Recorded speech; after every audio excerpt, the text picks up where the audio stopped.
Voy a invitarle a que pueda abrir su Biblia en la primera carta a Timoteo, capítulo 4. Y vamos a leer el versículo 13.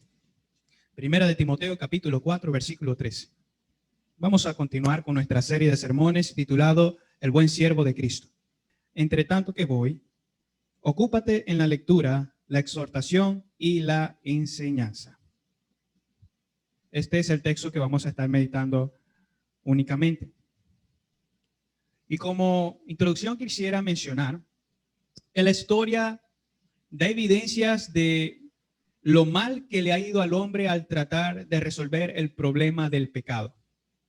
Ciertamente es una de las evidencias más contundentes que vemos a lo largo de la historia. Las ciencias filosóficas han sido una de los más grandes intentos del hombre pecador. Pero al final, siempre se ven frustrados tales intentos. Esto es lo que va a suceder siempre que se quiera tratar de resolver el problema por medios humanos. Esto es así y seguirá siendo así porque la fuente que toman los hombres para resolver los asuntos del pecado no es Dios. Los hombres no toman de Dios como su fuente, sino del corazón pecaminoso de ellos. Siempre va a ser así. Por otro lado, la misma Biblia da evidencia de que la única forma de resolver el problema del pecado es Cristo Jesús. La única.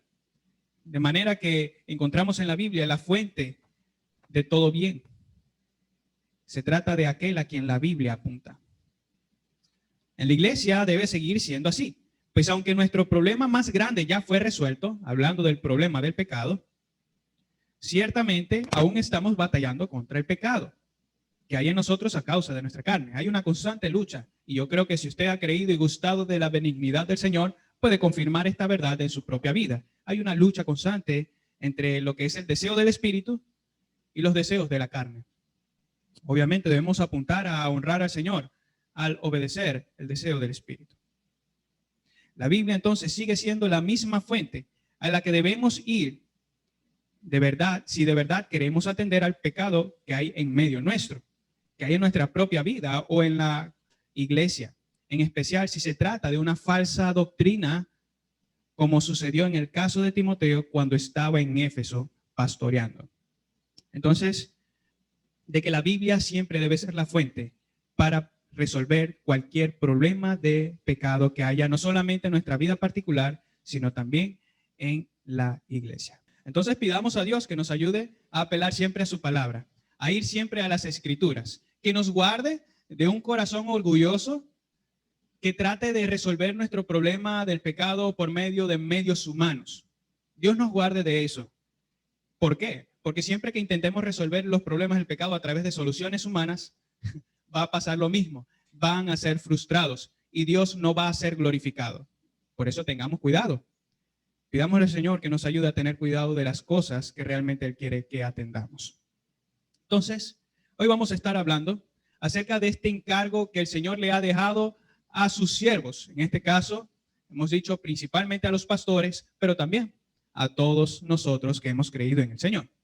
Vamos a recapitular lo que hemos estado hablando acerca de esta primera carta a Timoteo.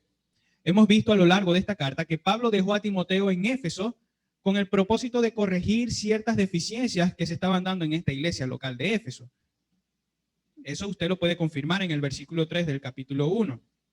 El apóstol había encomendado a Timoteo a mandar que se dejase de predicar una doctrina diferente. ¿Diferente de qué? Tenemos que hacer la salvedad. Diferente de la doctrina apostólica.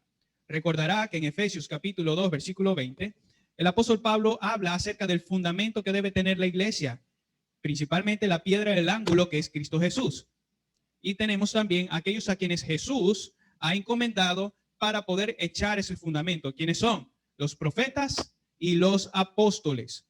Estos son los arquitectos que el Señor usó para echar ese fundamento. En otras palabras, está haciendo referencia al Antiguo Testamento y al Nuevo Testamento.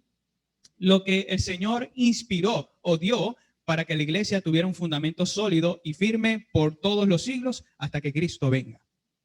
Esa es esta doctrina que la iglesia debía prestar atención. En este caso, puesto que estamos en el nuevo pacto, la iglesia debía tener cuidado de perseverar en lo que habían recibido como doctrina de parte de los apóstoles. Y se debía de mandar a dejar de enseñar cualquier otra cosa que fuera diferente a esta doctrina que habían recibido. Entonces se manda a que principalmente estas falsas enseñanzas que se estaban dando cesaran. Pero también el apóstol había dejado a Timoteo allí para corregir las deficiencias del liderazgo de la iglesia. ¿Qué sucedía en Éfeso? Lo habíamos mencionado anteriormente. La iglesia de Éfeso tenía como líderes, es decir, como pastores, hombres pecadores, personas que enseñaban falsedades. Entre ellos habían lobos. Si de por sí el Señor ha dicho que en la iglesia van a haber ovejas, pero también cabras, denotando el hecho de que entre la iglesia van a haber creyentes como no creyentes, también ha dicho que entre nosotros van a haber lobos, rapaces, es decir, depredadores.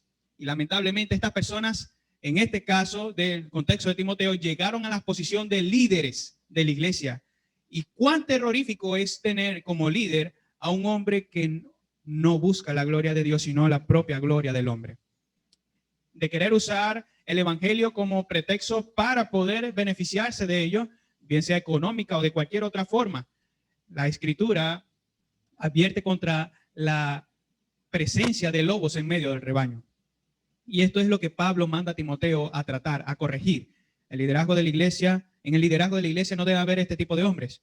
Por eso es que en el capítulo 3 de la carta a Timoteo, esta primera carta, usted va a ver cómo Pablo instruye a Timoteo de cuáles deben ser esas cualidades que deben tener los líderes de la iglesia, esto es los pastores, pero también cuáles las cualidades que deben tener los diáconos, quienes en un sentido son líderes en la iglesia también, pero para el servicio de los santos. Hablamos del servicio físico.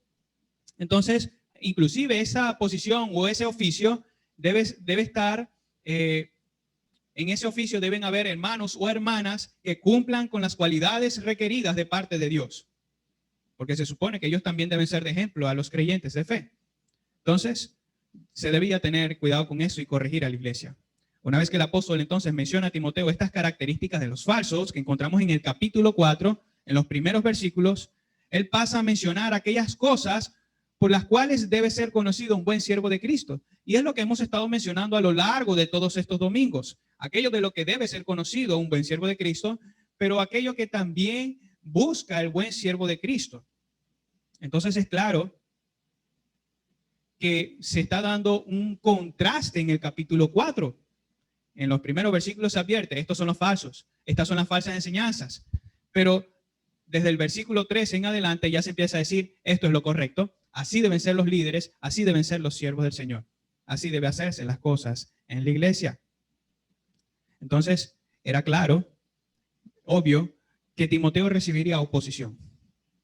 Siempre que se busque hacer lo bueno, va a haber oposición.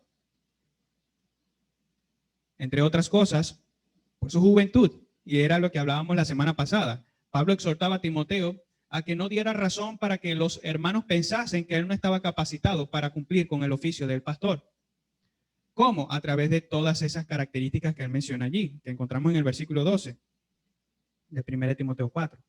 Y dice, ninguno tenga en poco tu juventud, sino es ejemplo a los creyentes en palabra, conducta, amor, espíritu, fe y pureza. Esas son las cosas que Timoteo debía procurar ser ejemplo para que no tuviera estorbos al momento de poder guiar a la iglesia. No debía dar razón para que se pensase que no estaba capacitado. Pero Pablo le anima entonces en este versículo a través de varias exhortaciones para que tome las acciones correspondientes de un buen siervo de Cristo. Él anima a este joven pastor para que tenga cuidado de estas cosas.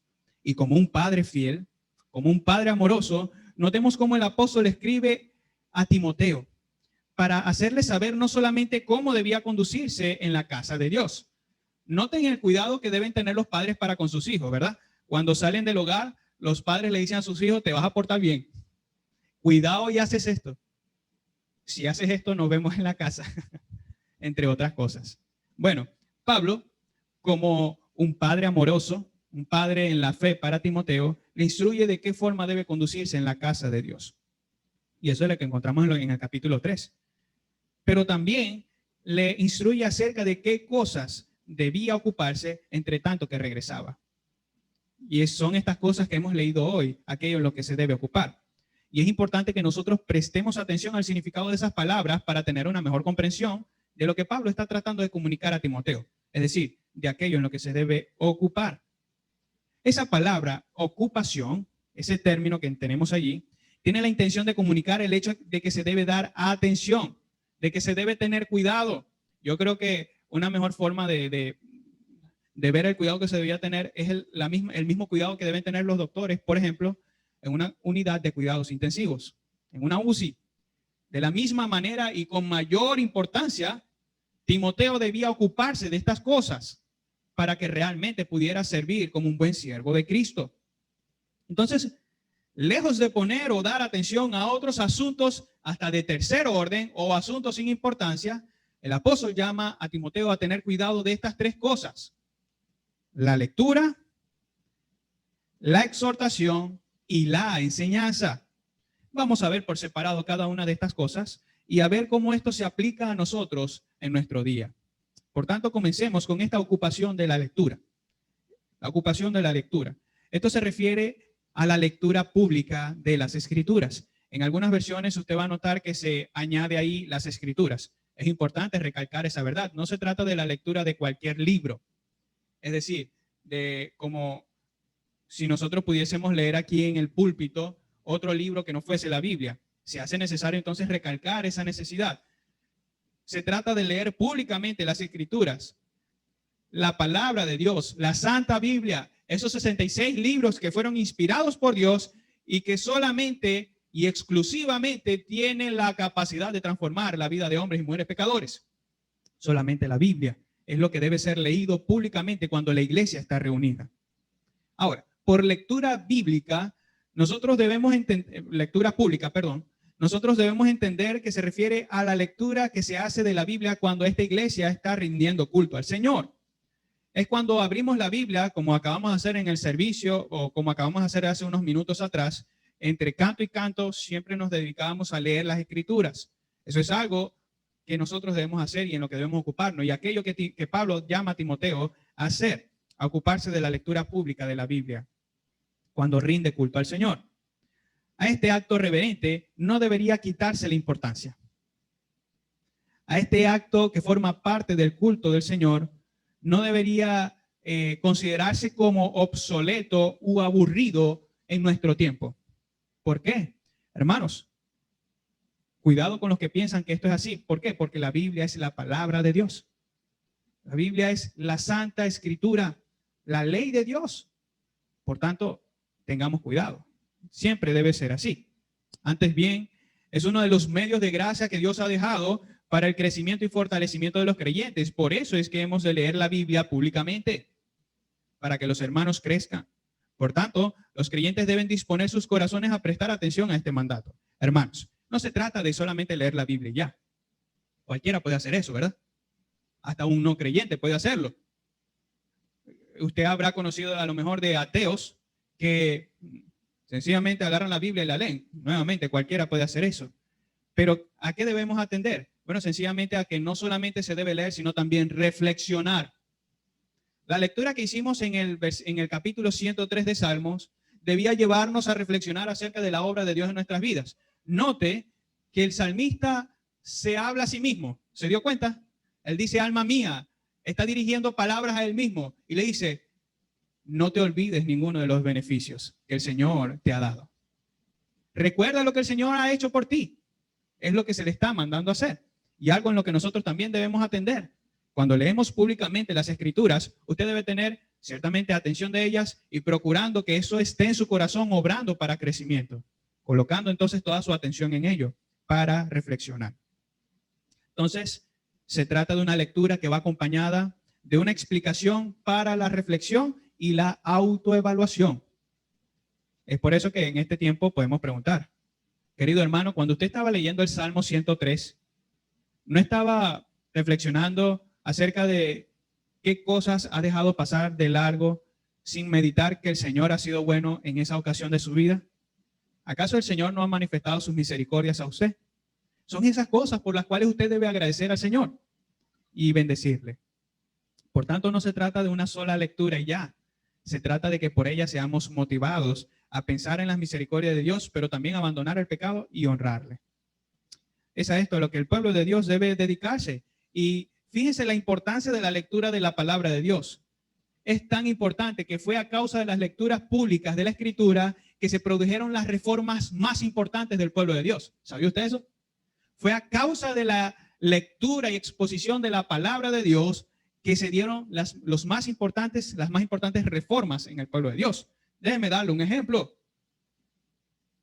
Tenemos en el tiempo del rey Josías, un ejemplo que di la semana pasada.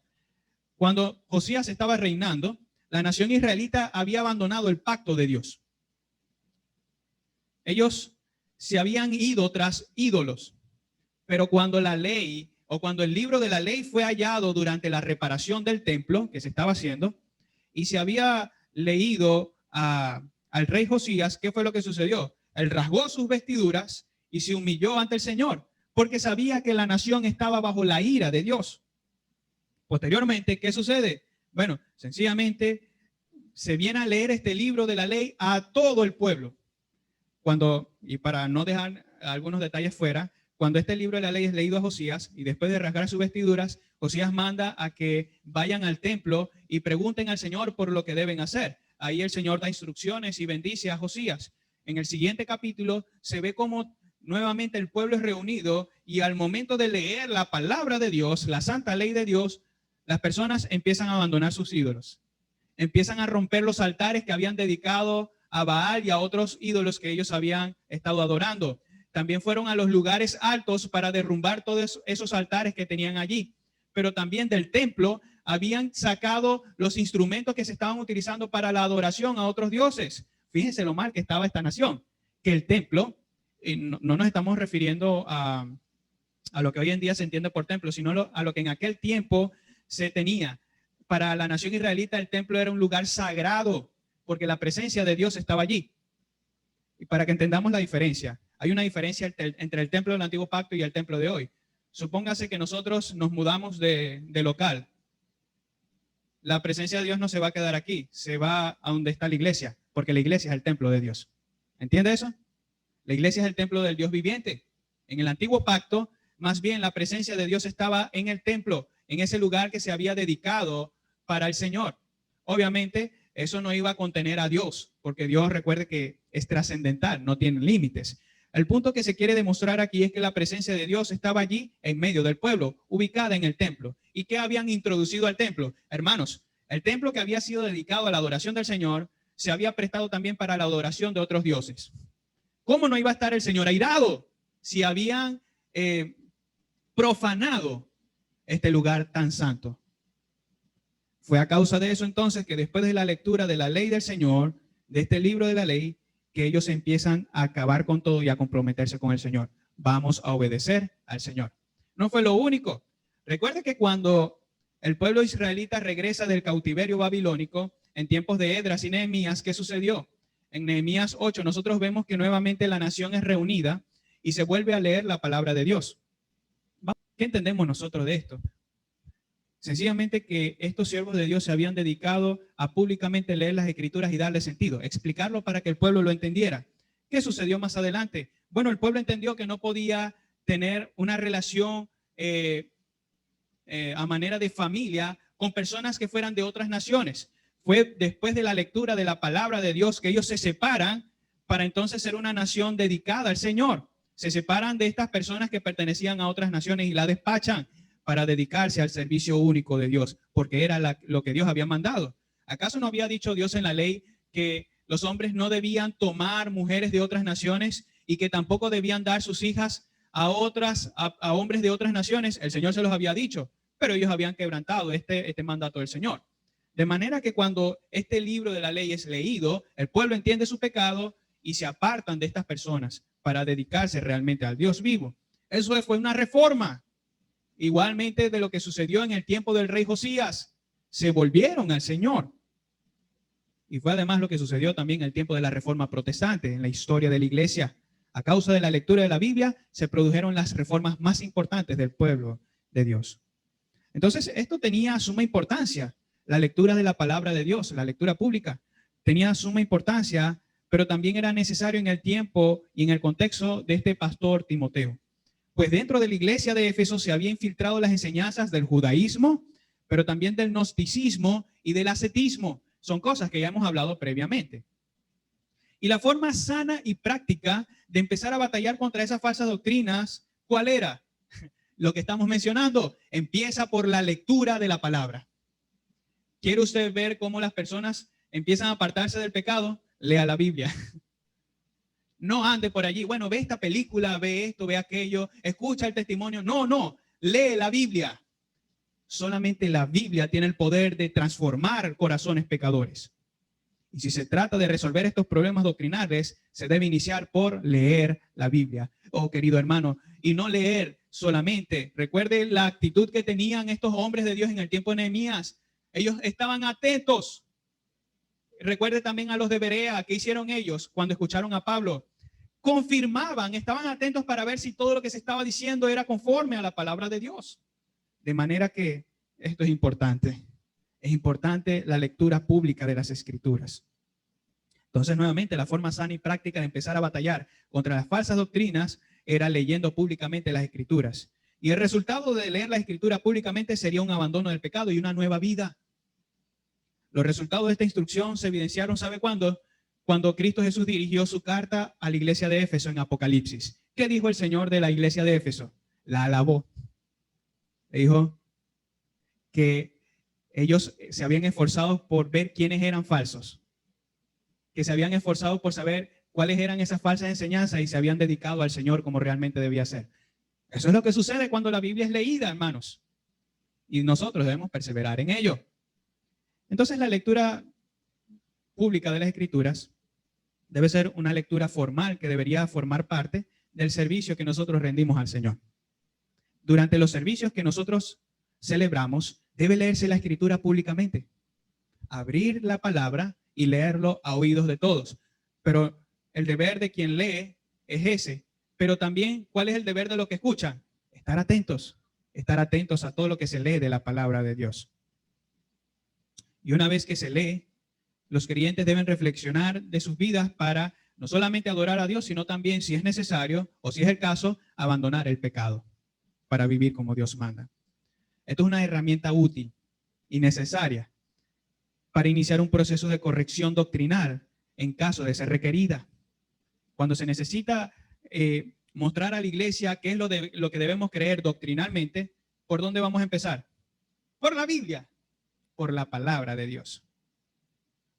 Como se evidencia en este texto, los pastores son los principales garantes de promover estas lecturas bíblicas, estas lecturas públicas.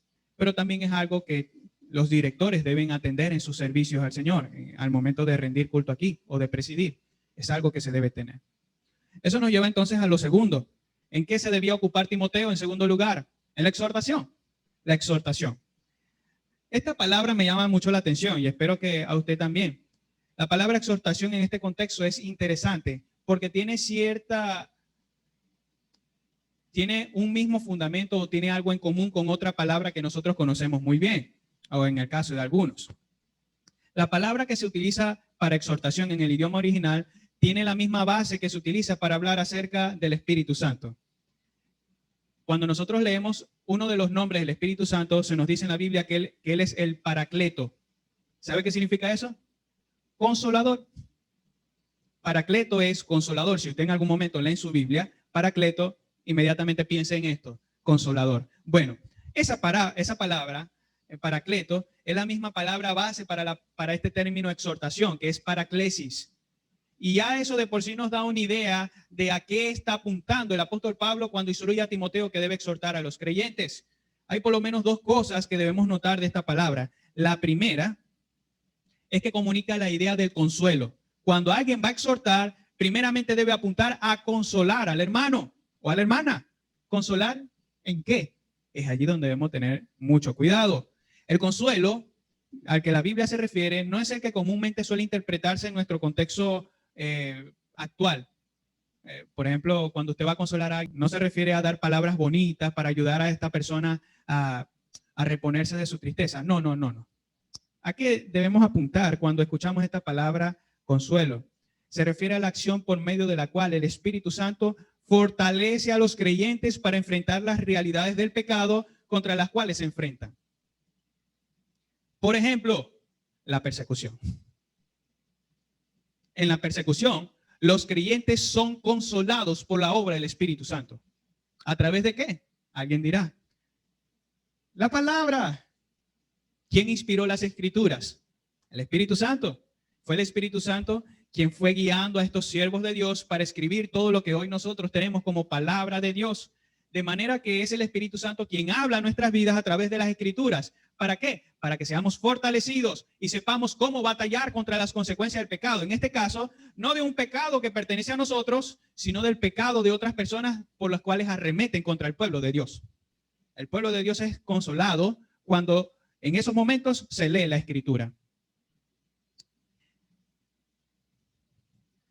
En segundo lugar, no solamente se refiere al consuelo, sino que también comunica la idea de alentar o animar a seguir una instrucción. Alentar o animar a seguir una instrucción. Para finalmente cerrar con una advertencia. Por eso es que cuando se habla de exhortación, alguien normalmente suele tener en su mente, lo están regañando. No es eso lo que se está tratando de transmitir aquí. Por advertencia debemos entender que se refiere a lo que el Señor dice respecto de la obediencia o de la desobediencia. Entonces, se refiere a, primeramente, a consolar. En segundo lugar, se refiere a alentar o animar al hermano a seguir una instrucción, a seguir la instrucción bíblica, pero también culmina con la advertencia y se le dice, mire hermano, si usted sigue por este camino, atendiendo a la instrucción bíblica, le va a ir bien. Usted va a ser realmente bendecido. Pero si usted no atiende a la instrucción bíblica, déjeme decirle esto, el Señor lo va a castigar y lo va a procesar. Y eso es lo que el Señor dice en su palabra. Otro contexto donde este término paraclesis o exhortación es usado, la encontramos en Hebreos, cuando el autor habla a estos destinatarios acerca de la disciplina. Leamos por favor Hebreos capítulo 12, versículo 5.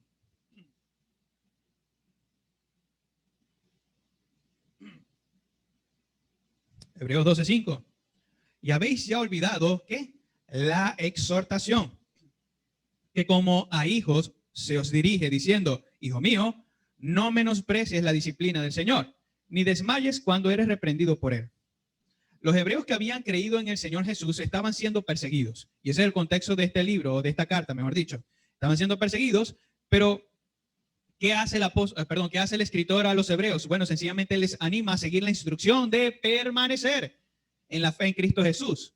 Los anima. No solamente les consuela haciéndoles recordar que ellos que ellos se están identificando con Cristo cuando padecen, sino que les anima a poder seguir la instrucción de permanecer firmes. Pero también les advierte, ¿qué les va a pasar a las personas que no permanezcan firmes, sino que apostatan de la fe cristiana? Ahí está la advertencia. No habrá más sacrificios para ellos. Si desprecian la sangre de Cristo que fue derramada en la cruz de Calvario, no va a haber otro sacrificio por el cual pueda ser salvado. Entonces, noten cómo ahí se dirigen las palabras de consuelo. Comienza haciéndoles saber, hermanos, vean este tiempo de aflicción como una disciplina de Dios. Dios, como un padre, quiere que nosotros seamos disciplinados, que seamos corregidos, que aprendamos a vivir. Usa las aflicciones para nuestro propio bien, para que sepamos cómo debemos depender del Señor y cómo debemos seguir en esta vida cristiana. Vamos a padecer, eso es verdad, pero tenemos el consuelo de que Dios está en control de todo. Ahora se les anima también a permanecer firmes en esa fe, porque esa fe tiene recompensa. Esas son las palabras de ánimo y culmina diciendo con la advertencia, pero si no permanecen, no va a haber recompensa, va a haber castigo. Es lo mismo a lo que Pablo se está refiriendo en esta carta a Timoteo. Pablo dice a Timoteo que debe ocuparse de la exhortación. La lectura pública de las Escrituras debe ser seguida de la exhortación, de guiar a los creyentes a ser consolados por la palabra, pero también animados a seguir esa instrucción bíblica y por último, advertidos. Era necesario entonces que Timoteo exhortase a los hermanos creyentes. Probablemente algunos se vieron afectados por el pecado de estos lobos que estaban en medio de la congregación. ¿Cómo? Bueno, vamos a hacer un pequeño recordatorio. Primera de Timoteo capítulo 4, para que caigamos en este contexto. Primera de Timoteo 4, versículos 1 al 2.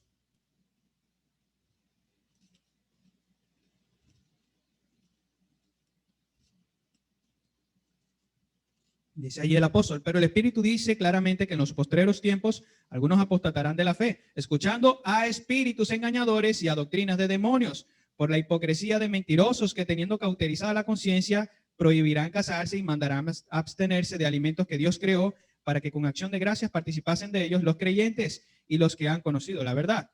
¿Qué sucede? A lo mejor pudo haber algún creyente verdadero que pudo verse afectado por la falsa doctrina que estaban enseñando estos lobos. Entonces era necesario que bajo las consecuencias del pecado los hermanos pudieran ser consolados a través de la lectura de la palabra. ¿Cómo iban a ser consolados? Bueno, leyéndoles lo que ya la misma Biblia dice. ¿Qué decía la palabra? Lo encontramos en el versículo 4. Porque todo lo que Dios creó es bueno. Génesis 1:31. Porque todo lo que Dios creó es bueno y nada es de desecharse si se toma con acción de gracias, porque por la palabra de Dios y por la oración es santificado. Eso es lo que está haciendo. Consuela a los creyentes, les hace saber, miren, esas enseñanzas que están predicando estas personas falsas les están haciendo daño. La palabra dice que todo lo que Dios creó es bueno. En este caso se estaba refiriendo al matrimonio y a los alimentos. Se estaba refiriendo a esas dos cosas. Eso es bueno, porque Dios lo creó y lo dice su palabra. Sean consolados por eso. No se limiten entonces a disfrutar de lo que Dios ha creado, pero también se les llama a que sigan la instrucción bíblica, que es disfrutar de esas cosas. Y también hay una advertencia. Si ustedes siguen por ese camino que están promoviendo los falsos, tengan cuidado de ver si no es que también ustedes son falsos. Porque el que verdaderamente de Dios va a escuchar la palabra de Dios y va a seguir la instrucción. Muy bien. Entonces se debe tener cuidado con esto. Timoteo debía ocuparse de la exhortación. Asimismo, es necesario que hoy más que nunca, se exhorte a los hermanos para vivir una vida piadosa conforme a la palabra de Dios. Hoy se hacen necesarias las exhortaciones. Y no se trata de regañar, querido hermano, y yo espero que eso usted lo saque de su mente. Cuando alguien le va a exhortar, véalo como la expresión del amor. Si usted también ama a sus hermanos, usted está en el deber de exhortarlos en caso de que usted lo vea en pecado. Porque es lo que Dios manda. No se trata de regañar, sino de consolarlos, haciéndoles ver las consecuencias de las falsas enseñanzas o del pecado para luego animarlos a seguir la instrucción bíblica. Gálatas 6:1. Acerca de esto tenemos que concluir diciendo que esto debe ser una práctica principalmente guiada por ¿quiénes? Los pastores. ¿A quién está hablando Pablo? A Timoteo, pastor. Principalmente la tarea de exhortar públicamente se le ha dado a los pastores. Eso no quiere decir que otros no puedan participar de la exhortación, porque según Gálatas 6:1 entendemos que también todos somos llamados a restaurar a nuestros hermanos. Pero ¿qué debe considerarse? Bueno, no cualquiera puede exhortar tan fácilmente. ¿Qué debe considerar usted para poder exhortar? En primer lugar, quienes exhortan deben ser personas maduras en la fe. Y no solamente eso, en segundo lugar, deben ser personas de buen testimonio. Es necesario que para que usted pueda exhortar, cuente con un testimonio intachable. Que no se le pueda acusar, no, el testimonio es necesario para poder exhortar. Como lo dice también allá el Sermón del Monte. Antes de sacarle la espiga al ojo de tu hermano, ¿qué debes hacer primero? Sácate la viga que tienes en tu propio ojo. No seas hipócrita. Es la exhortación del Señor Jesús. Asimismo, para usted poder exhortar, tenga cuidado de tener buen testimonio. Porque si usted no tiene buen testimonio, difícilmente se le va a prestar atención. Difícilmente se le va a prestar atención. Cuando usted quiera hablar en la congregación, su mal testimonio va a afectar a tal punto que no se le va a poder prestar atención. ¿Por qué? Porque puede que esté viviendo una vida de pecado. Por eso tengan mucho cuidado. La exhortación no es algo que usted deba tener en poca estima. Hermanos, cuidado con esto. Eso nos lleva entonces a la tercera ocupación en lo que Timoteo debe tener cuidado, y es en enseñar. El término es sencillo.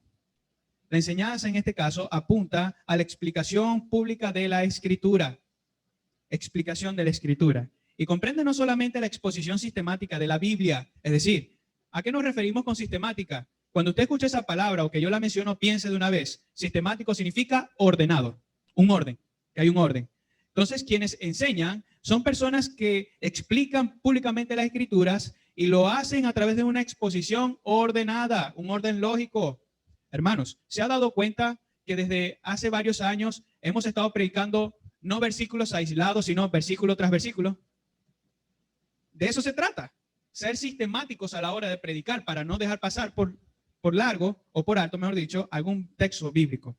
Entonces se trata de explicarla sistemáticamente, pero también se trata de instruir doctrinal y prácticamente. Los pastores están encargados de poder explicar esto y hablar de cómo se debe aplicar a nuestra vida. Esto es lo que sigue entonces después de la lectura bíblica y también después de la exhortación. Una vez que se lee la palabra, se procede a exhortar.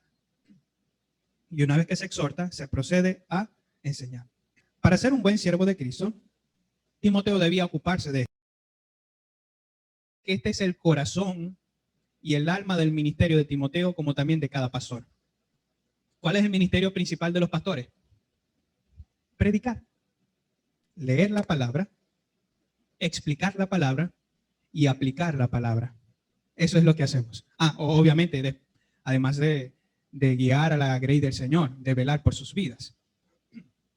La enseñanza cristiana cuya fuente no es la Biblia es falsa. Hay quienes extraen de la Biblia sus propias enseñanzas y las acomodan a su propio gusto para hacer sus propias doctrinas. Cuando ustedes vean esto, huyan de ahí o salgan de ahí. ¿Por qué? Porque cuando la fuente no es la Biblia o cuando se cambia a la Biblia, ustedes saben que están en la presencia de un falso maestro.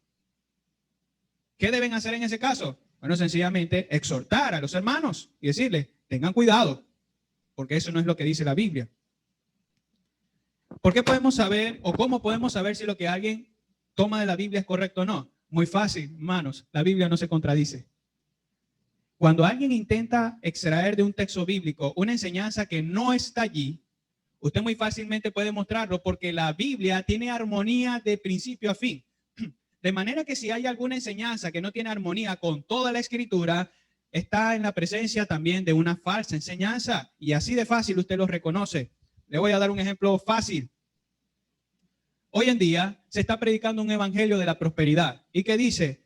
Si tú has creído en Cristo, tú vas a recibir sanidad, tú vas a recibir dinero, vas a recibir prosperidad en tu familia, vas a ser sano, vas a tener un buen trabajo, vas a tener casa, carro, avión, todo lo que se quiera. Ahora, ¿cómo sabemos que eso no es correcto? Por la Biblia. La misma Biblia dice que el que quiera vivir piadosamente va a padecer aflicción. Va a padecer. Y el mismo Señor Jesucristo es la prueba de eso. Quienes digan, no, tú eres un hijo del rey o tú eres una hija del rey y tú debes vivir como tal. Veamos al hijo del rey. A Cristo Jesús. ¿Qué se dice de Cristo? El mismo. Que el hijo del hombre no tenía dónde recostar su cabeza, hermanos. Entonces, cuando alguien empieza a enseñar ese tipo de cosas, usted ya sabe, eso no es bíblico. Eso no está en la Biblia. Estamos ante la presencia de un falso. La misma Biblia va a descubrir a los falsos. Fíjense que en la historia de la iglesia se conoce a un buen siervo de Dios que es recordado como el más grande orador del púlpito de la iglesia griega del siglo IV. Este hombre se llamó Juan Crisóstomo. El apodo que se le dio a este hombre fue Boca de Oro. Boca de Oro. Ya debe imaginarse por qué le habrán puesto ese apodo. El pastor John Stott escribe una reseña acerca de él y menciona que este apodo se debía a por lo menos 4 características de sus predicaciones. En primer lugar, era bíblico. Era bíblico. No solo predicaba de forma sistemática a través de varios libros, sino que sus sermones estaban llenos de citas y alusiones bíblicas. Es decir, ellos no es que sencillamente decían algo del texto. Este hombre tomaba el texto y mostraba todas las referencias bíblicas que había para ese principio que estaba enseñando. Lo enseñaba ordenadamente y mostraba cómo la Biblia apoyaba esa instrucción que estaba dando. En segundo lugar, su interpretación de la Biblia o de la Escritura era sencilla y directa. Iba al punto que tenía que ir. Su forma de interpretación era conforme a lo conservador. No era lo que para aquel tiempo fue una especie de interpretación fantasiosa. Fíjense que este hombre era conservador también en su forma de interpretación bíblica. En tercer lugar, sus aplicaciones morales eran sensatas, eran acordes. Como en todo tiempo, así como en hoy, hay personas que viven vidas inmorales. Este hombre iba directo al grano y él decía, esto, queridos hermanos, está mal, porque la Biblia dice esto, esto y aquello. Era aquello en lo que se enfocaba. Era muy sencillo y sensato a la obra hablar acerca de cómo vivir moralmente a la luz de la palabra. Y en cuarto lugar, este hombre no tenía temor a la censura. ¿A qué censura? A que lo callaran por enseñar la palabra. De hecho, él, este hombre, Juan Crisóstomo, era conocido como un mártir del púlpito, porque fue principalmente su fiel predicación la que provocó su exilio, a causa de predicar la palabra de Dios fielmente. Entonces, ¿cómo nosotros debemos tener cuidado de esto? Y principalmente los pastores. Los pastores deben ser los principales garantes de honrar al Señor.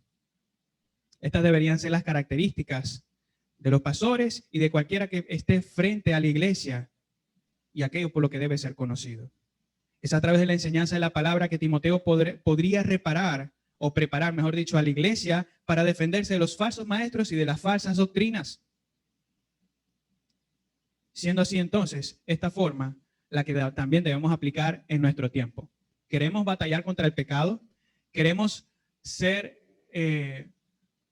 luchadores que combaten por la causa del Señor en contra de todas estas cosas? Leamos la palabra, exhortemos con la palabra y enseñemos la palabra. Estas son cosas en las que un siervo de Dios, un siervo de Cristo debe ocuparse de ello. Y la ocupación de la lectura y exhortación y la enseñanza es un ministerio encomendado especialmente a los que velan por el rebaño, esto es a los pastores. Pero también puede ser atendido por otros hermanos con un buen testimonio y con madurez espiritual. No es algo que pueda hacer cualquiera. Un neófito no sería apto para enseñar la palabra, mucho menos un creyente cuyo testimonio está siendo afectado por el pecado. Por eso es que se debe tener cuidado de estas cosas. Por último, el factor común a cada ocupación mencionada es la Biblia como su fuente.